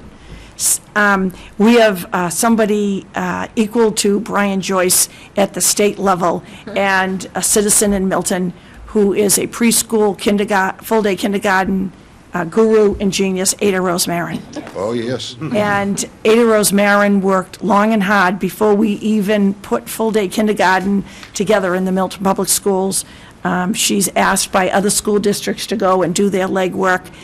She is in and out of our schools, and she's in close contact with you all the time. But our full-day kindergarten program, and I appreciate you wanting to recognize her tonight, in great part for her lobbying efforts, her knowledge of curriculum and instruction statewide, and her involvement in every advocacy group for early education across the state. And so she's Ada Rose very... Marin is absolutely terrific, and she is the person who's probably educated me the most on the importance of early childhood education, and she is an extraordinary resource, an extraordinary advocate. She is our go-to person for information. There's one other person within state government that we also rely on, but Ada is extraordinary, and she is the advocate for the young children in Milton. Yeah, thank you. Thank you. Okay. So, thank you, Brian. We have kept our Consolidated Facilities Director here for far too long, so I'm going to ask Bill Ritchie to come up and describe more good news, which we highlighted briefly at our last meeting, and that is the Green Communities Division grant that Bill was able to secure that will help us with projects throughout the district. And Bill, if you just want to describe what you did and what you were able to secure. Yeah. Thank you for having me. So, well, first of all, I want to clarify is that it wasn't me, it was with a team. So this is, we do, the town of Milton became a green community back in 2010. In order to become a green community, you have to commit that you're going to reduce your energy by 20% town-wide. One of the reasons, and that's a miracle to be able to do that in any type of town. One of the reasons why we're able to do 20% was because of all the solar power. We have new schools and some of the energy programs that we have, so that was a real big thing. But and as we go on, so back in 2010, we became a green community designated. We had a green policy for all the vehicles. In order to be a green community, one of the criteria is that you have to maintain vehicles that have 29 combined highway and city on the mileage. So that's an enormous policy, and that's so about 2 years ago we applied for a grant. So, and the grant program goes, you become a green community, and then you apply for competitive grants. So every time you hire an engineer or you work with an engineer, and you put all the programs together, and you compete with all the other towns. So it's a real competitive process, and the most you can get is $250,000. Last year, we applied for the grant, but we missed it because of the vehicle policy. We were trying to clarify what vehicles were exempt. Like the police chief, he has a vehicle. A lot of police chiefs don't have a souped-up vehicle, but our police chiefs involved in the fire chief, they actually are on the scene, so they had to get a different type of vehicle, so we had to clarify that. And so this year, we applied again. I was, maybe even more pumped up even, so I'm going to get the grant this time now after that. So we did, so we applied for grant. So we were awarded a grant of $244,000. We've identified about $350,000 worth of energy programs. So we pretty much maxed out on the green communities. And in the process, what I did, and this is above and beyond our green team, is that I went to all the utilities, the gas company, the electric company, and I said, we're doing these projects, we need incentive money. So I worked with an engineer, and we were funded $96,000 extra. So all these projects will be done in the town at no cost. So it's about $340,000, worth of grant money and incentive money. And the good news about this is that's great news. How many people come up with $350,000? It was a lot of work. It was a lot of work for the team. But it's the payback, is that every year for the next 5 years, we're saving $60,000 above and beyond that. So it's, if you look in 5 years, it's almost $500,000. Yeah. So it's, and then you also look at and this actually really helps us with green communities for the following year. So now I'm in the process right now looking for grants for next year to kind of, so it's an ongoing process. The challenge right now is, when I have all this money, it's a turnkey operation, is now trying to work around the schools and trying to get all this work done. Because you have to, by January, you have to have so much work done. A lot of this grant money is for outside lighting. So pretty much every school will have all the light bulbs changed out to LED. They're actually going to have sensors on them.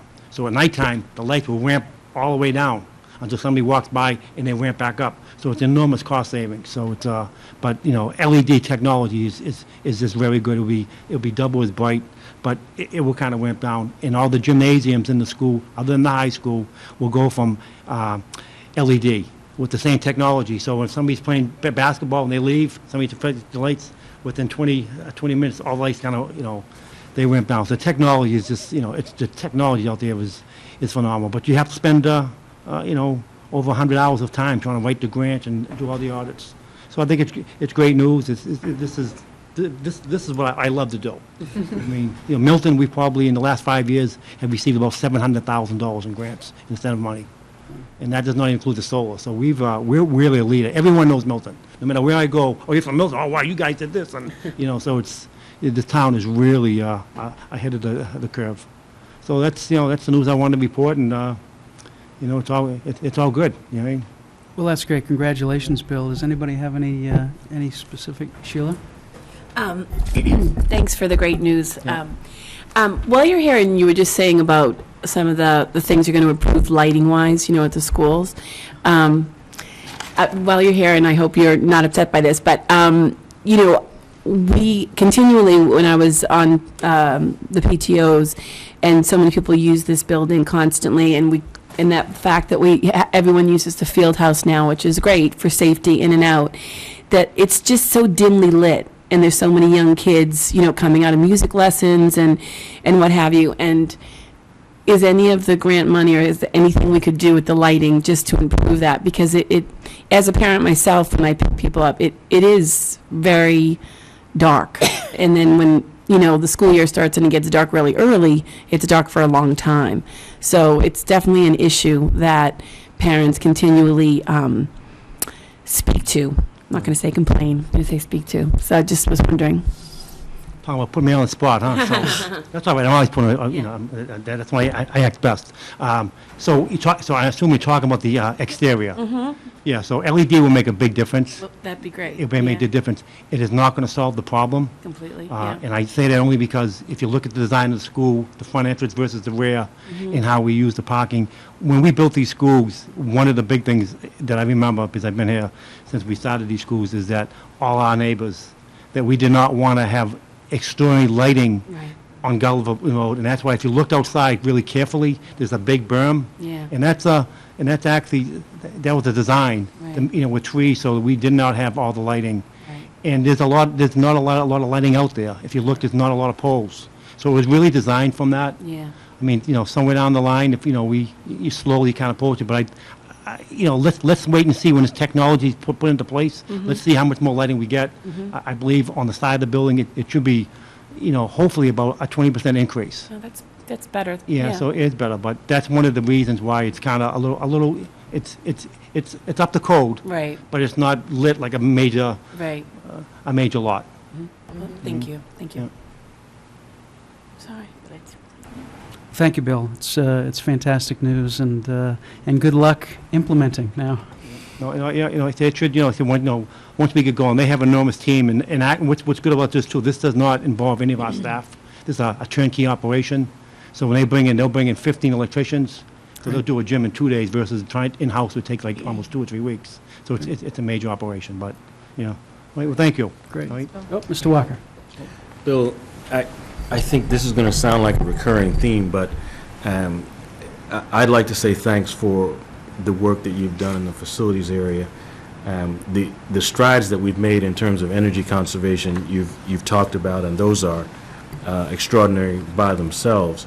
But if we think back, even 5 years, the amount of facilities planning, capital planning, and the management of our facilities, if we look at how well that's going now, you're largely responsible for that, and the progress is pretty amazing.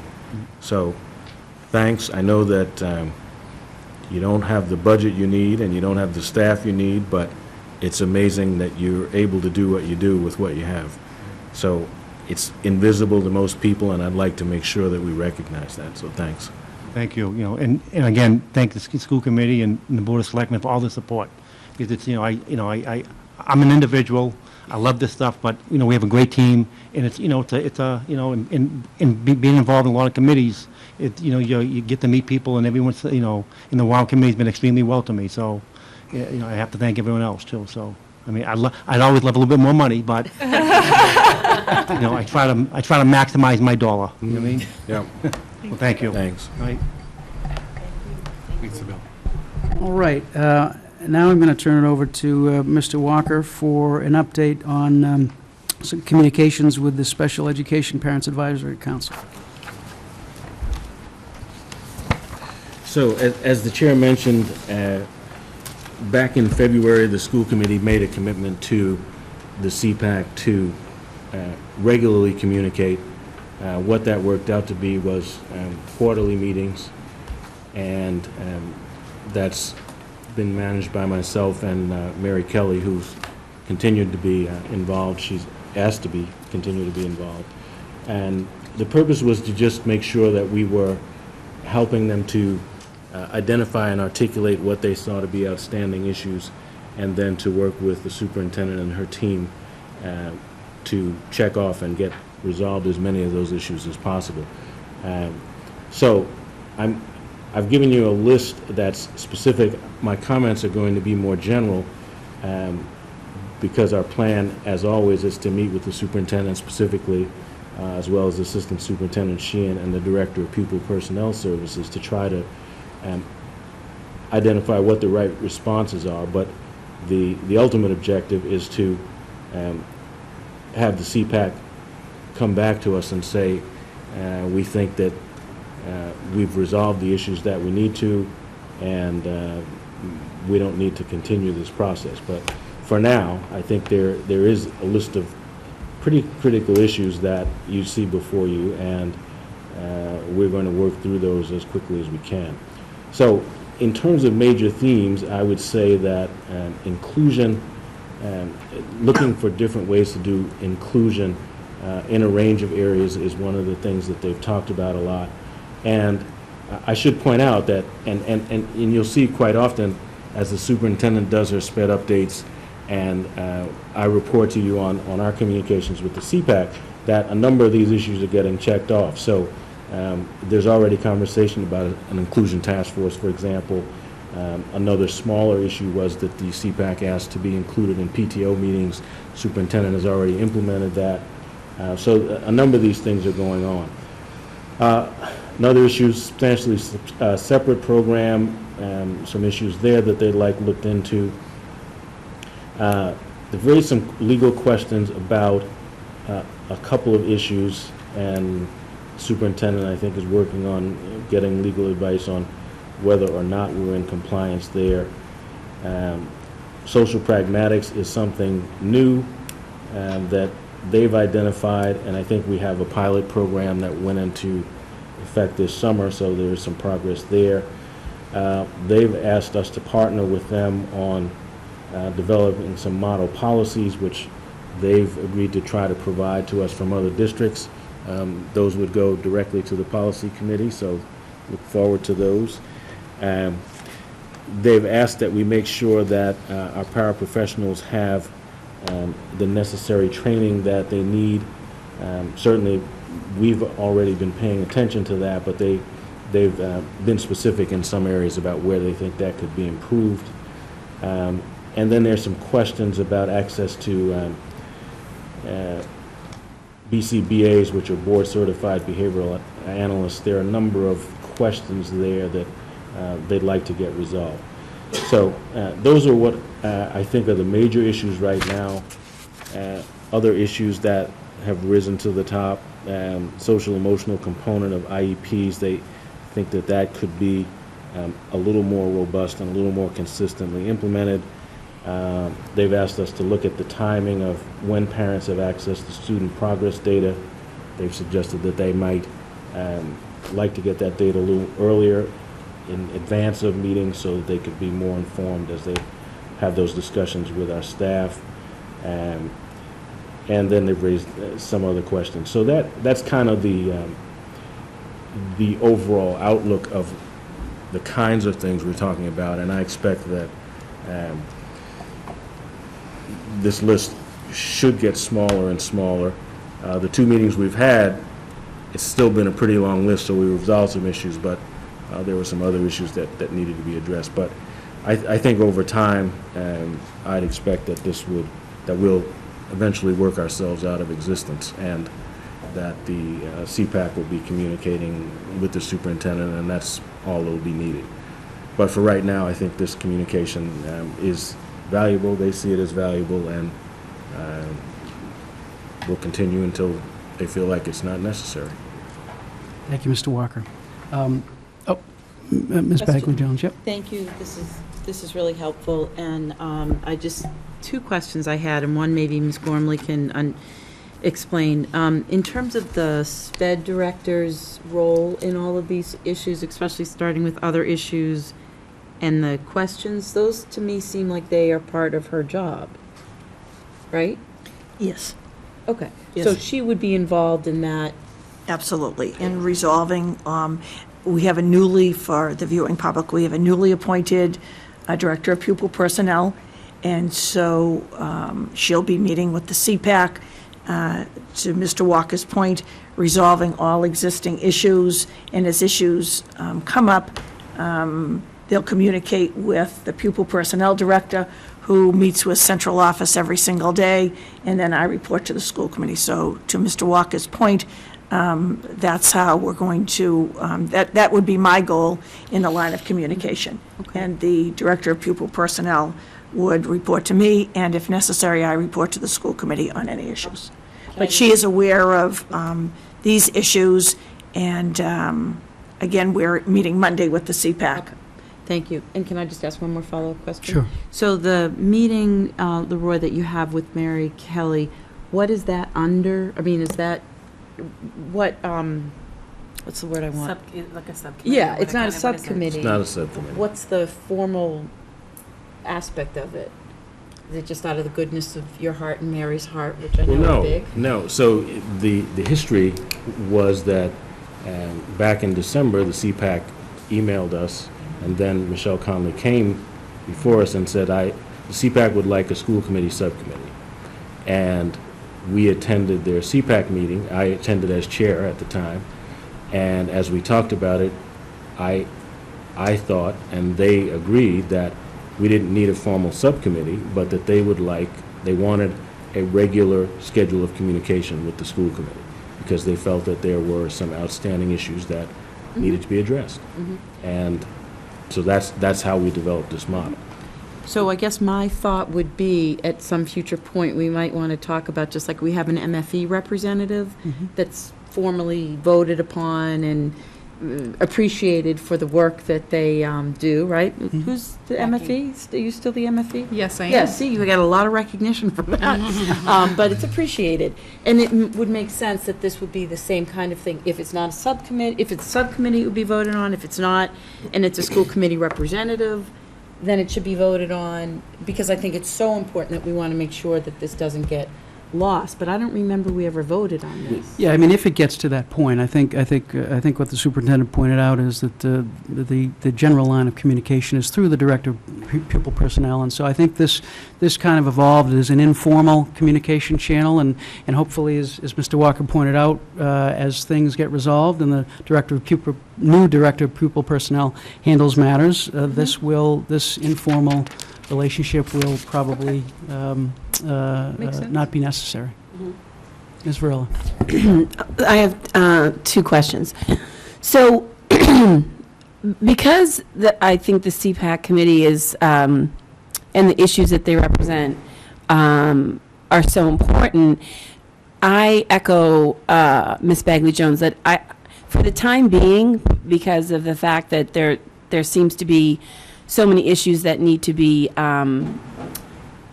dealt with, that I do think there should be more of for the time being, like a formal liaison, which it would be Leroy to meet with them. And like you just said, Mr. Zula says, as things align and get resolved, then maybe there wouldn't be a need to have a liaison. But I think it's too big a group in the Milton Public Schools community not to have something more formal. And if they don't want a subcommittee, and that's fine. But I do think that there needs to be a more formal representation of the role that a school committee member plays in the communication and in the intel they bring back to these main school committee meetings. So that's one. And then the other question that I had that Leroy, you spoke to, is that the CPAC head wants to go to PTO meetings. What does that mean? I was unsure what that meant. They just asked that because of what they saw as the kinds of communications that occur at the PTO meetings and the kind of information that's dispersed, that they would like to have a representative there to both take advantage of the information sharing, but also to educate the PTO presidents about CPAC issues, which seemed to me to be a reasonable request. So if I might Yeah, go clarify ahead. that for you. So speaking with Mr. Walker and the CPAC, I'd almost call it a seventh school, and I saw it more of an education. These PTO presidents, which you serve as, take this information, they go back to the PTO meetings, and so I think having a CPAC representative at my monthly PTO meetings is an outstanding idea around issues of special education that the PTO presidents would become educated around. Yeah, I can see that, but I just want to bring up the point that I think a better line of communication or issue that should be amended is that CPAC should be, individually connecting with each PTO community that they represent. I mean, as someone who's been PTO leads in the past, there has never been somebody from CPAC reach out to us to say, we'd like to present at the next the Collicott or the Cunningham or the Pierce, or nobody really ever, brought the attention to the PTO to bring, because those meetings have always been that we as PTO leads funnel up communication to the superintendent from the PTO community. So, nothing against, they're a phenomenal organization, and Michelle Conley's doing a great job there, but it's not in my recent past experience, that they've really ever reached out to the PTO leads to express concerns that are not happening, which is fine. So, I mean, I can see your point in one way, but, Well, you know, it might just, I don't know. it might Yeah. be, rather than having 6 individuals or the president line up 6 different people to go to the PTOs, you're a captive audience. You know, people ask to get on the PTO president's agendas. I've said, it's like one of the best Right, meetings of the right. month. No, I hear the you. Yeah. exchange. So you're a captive audience there, and there might be issues that you can go back as a communication vehicle, and communicate on behalf of CPAC. But if they're right there and they have all the PTO president, it's so much easier than each of them calling the PTO presidents to get on their agenda or to bring up an issue. And we can try it and see how effective it is. Right. I think that I'm optimistic that it will be effective, and we'll know within a half a school year. right. I mean, just as long as they know that there's a lot of other issues that are covered at those meetings. It's not just issues to deal with children with special Absolutely. education issues, yeah. So, all right. Ms. Padera. I think that it would be a great idea. I think that it's also great to encourage the PTO leadership to reach out to members. I mean, I think that it's important to reach out to members of all different parts of your community to encourage them to serve on the PTO boards, because they're interested in all issues, not just CPAC issues. So it's important for them. They can get to know more people and feel more included in all those discussions, and also feel that they have a voice at the table.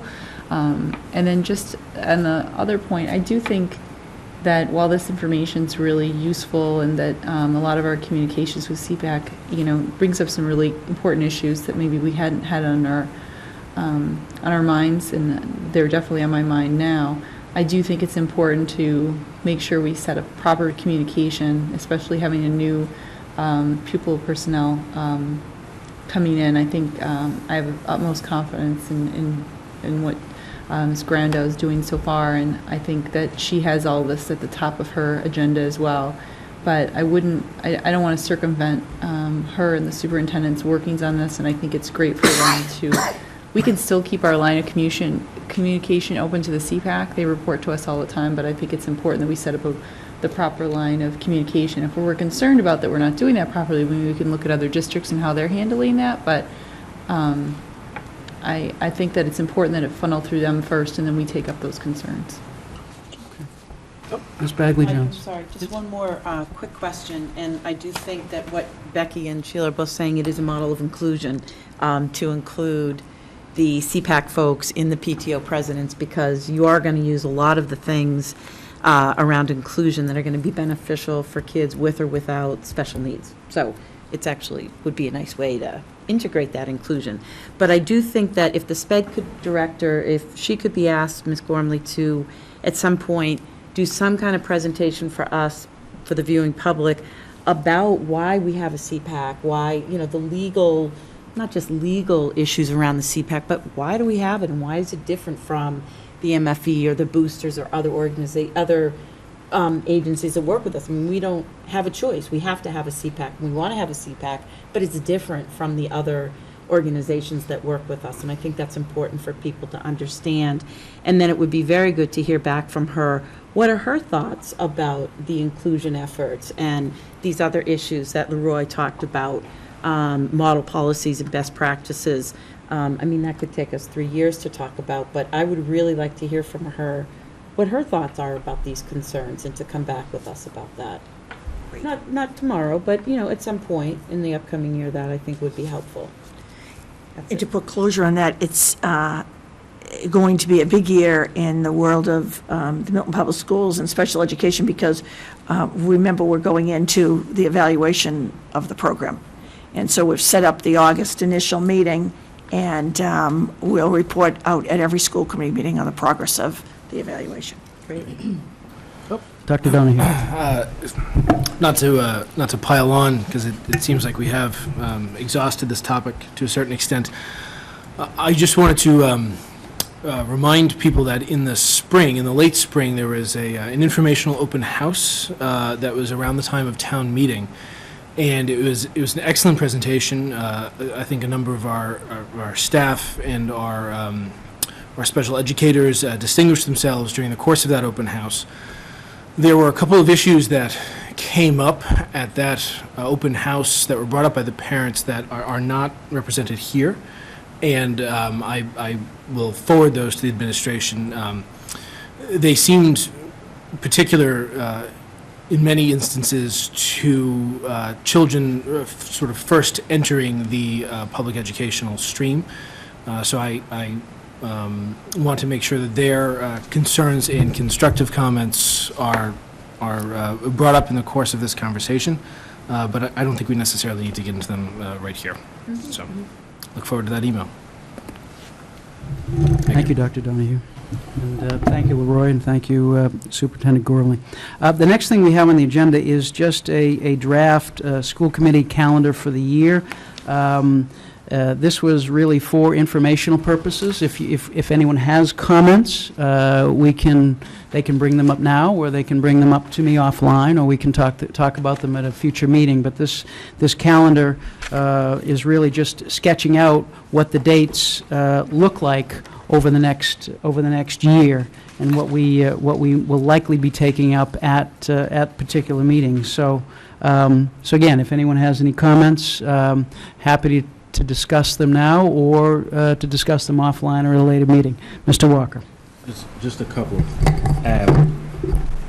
The fiscal 16 budget calendar that's on October 7th, I'd propose that we move that up to August 26th.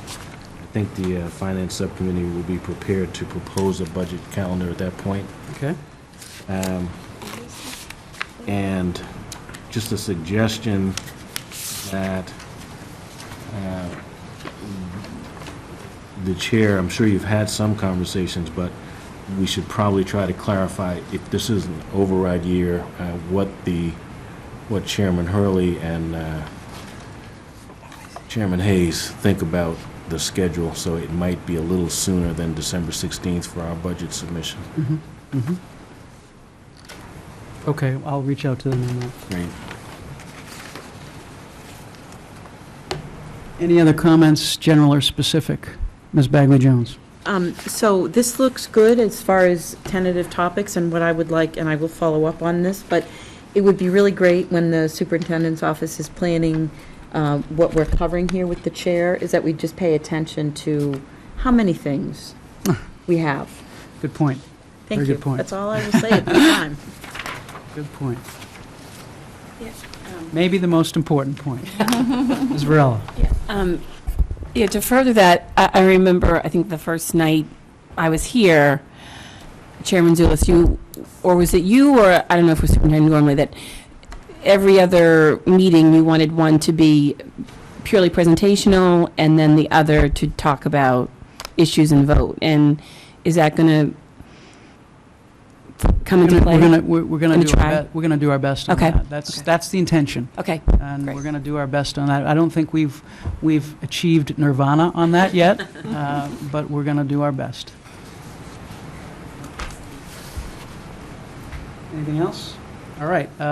Certainly forward any comments you have, and this is open for discussion at any time as an old business item if you want to bring it up further.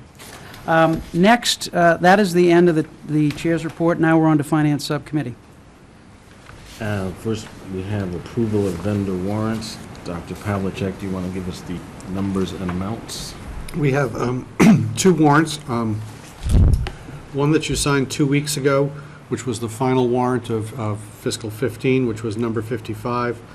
It was dated 7/14/2015, and the amount was $28,516.01. Move approval of, I'll go ahead and do it, Laura, if you want. Move approval of warrant 55, and in the amount of $28,516.01. Second. Any discussion? All in favor? Unanimous. The other warrant is the one we have tonight, which is the first warrant of fiscal 16, It's actually warrant number 5 because it's the 5th week of the year. It's dated July 30th in the amount of $129,296.77. Move approval of warrant number 5 in the amount of $129,296.77. Second. Motion has been made and seconded. Any discussion? All those in favor? Opposed? And one abstention, myself. Next, we have acceptance of grants. We have a memo from Dr. Pavlicek entitled Quarterly Grants Report, and lists a number of grants. Mr. Chair, do you think I need to read the grants? I'm sorry, I didn't hear that. Do you think I need to read the grants? Let me get that in front of me. Oh, here it is.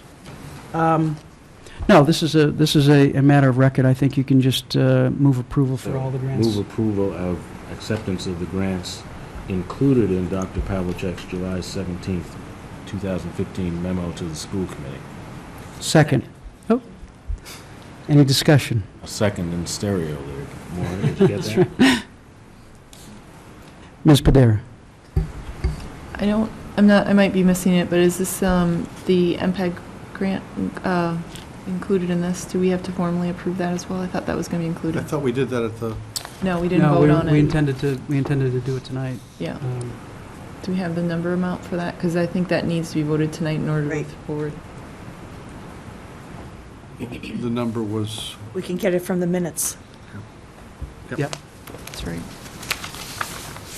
Very quick and very good, Ms. Gorman. It's under vice chair report.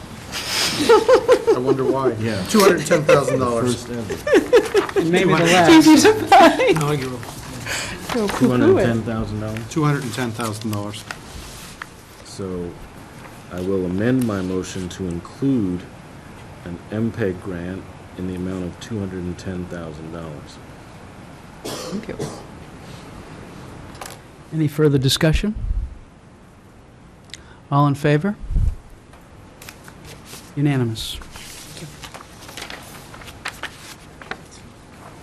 Next, we have approval of minutes. These did not go out Friday, so when I sent them out, I tried to make clear that if any member is uncomfortable voting on them tonight, we can defer them to the next meeting. I'd like to vote on them tonight, so if, is anyone uncomfortable voting on these tonight? I can abstain, I haven't read them. Anyone else? Move forward? All right, so I will move approval of the minutes of June 24th, 2015. Do I have a second? Second. Any discussion? All those in favor? Opposed? And abstentions? Mr. Walker abstaining. And I will move approval of the minutes of July 8th, 2015. Do I have a second? Second. Any discussion? All those in favor? Opposed? And abstentions? Mr. Walker abstaining. Old business, citizen speak topic response. I don't think we have anything there. Next meeting agenda items. When is our next meeting? It is, well, we have the retreat on August 7th, and then we have the next regular meeting is August 26th. Ms. Gormley. And Ms. Farrelly, you had asked an excellent question about the upcoming fourth grade STEM. And as we speak, Bernadette Moonan's at a week at Worcester Polytech. So a very brief presentation at our August meeting, which will be a great kickoff for parents starting school. So thank you. Thank you. She would have been here tonight, but it was the culmination of the week of PD. So, Mr. Chair, we moved headline update to the next meeting.